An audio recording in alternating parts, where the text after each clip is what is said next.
মুকাংচাই ভিয়েতনামের একটি গ্রাম। ছবির মতোই সুন্দর সাজানো গোছানো একটি গ্রাম। পাহাড়ের ভাঁজে ভাঁজে থাকা ধানক্ষেতগুলো দেখলে মনে হবে এ যেন বাস্তব নয়, কোনো চিত্রকর মনের মাধুরী মেখে এঁকেছেন এই ছবি।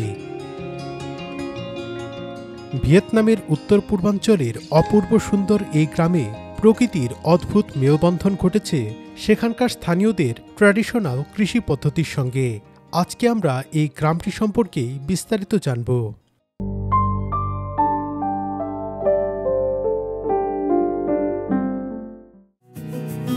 মুকাংচাই ভিয়েতনামের ইয়েন প্রদেশে অবস্থিত। এটি মূলত লিয়েনসন পাহাড়ের পাদদেশে অবস্থিত এবং এখানকার প্রধান বৈশিষ্ট্য হল পাহাড়ের ধাপে ধাপে সাজানো ধানক্ষেত।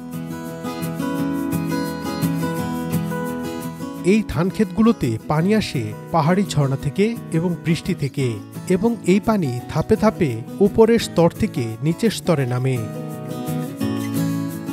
আর পানি এক স্তর থেকে অন্য স্তরে নামার জন্য বাঁশ ব্যবহার করা হয় পাইপ হিসেবে। এখানে এই পদ্ধতিতে প্রায় 2200 হেক্টর জমিতে ধান চাষ করা হয়। শতাব্দীর পর শতাব্দী ধরে স্থানীয় হমং জনগোষ্ঠী এই পাহাড়ি অঞ্চলে ধান চাষের জন্য এই অনন্য পদ্ধতিটি গড়ে তুলেছেন। বর্ষাকালে পাহাড়ের ঢলে এই ধান ক্ষেতগুলোতে পানিতে পরিপূর্ণ থাকে। ধান গাছগুলো যখন সোনালি রং ধারণ করে তখন এই দৃশ্য এতটাই অপূর্ব লাগে যে জায়গাটিকে শিল্পকলার মতো মনে হয়।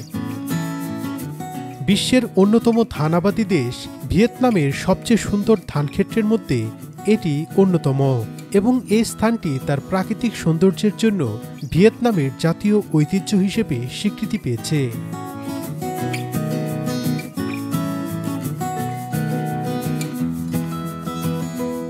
এই অঞ্চলে প্রধানত হমং জনগোষ্ঠীর বাস। তারা অতিথিপরায়ণতার জন্য খুবই খ্যাত। এই ধানক্ষেতের পাশাপাশি তাদের কৃষ্টি কালচার দেখার জন্য পর্যটকরা মুকাংচায়ে ভ্রমণ করেন।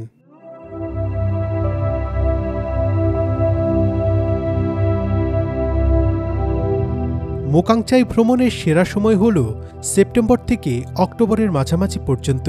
সেই সময় ধান গাছগুলো সোনালি রং ধারণ করে। এই সময় ধান পেকে যায় এবং ধান কাটার মরশুম শুরু হয়। তবে বছরের অন্যান্য সময়েও সেখানে যাওয়া যায়, তখন প্রকৃতির অন্য রূপ দেখা যায়।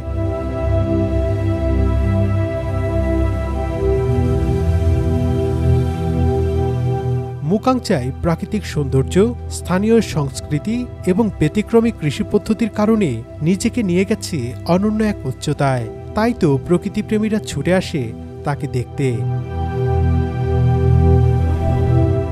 পৃথিবীর এমন ব্যতিক্রমী জায়গা নিয়ে ভিডিও দেখতে জিও প্ল্যানেট বাংলার সঙ্গেই থাকবেন। সবাইকে অসংখ্য ধন্যবাদ।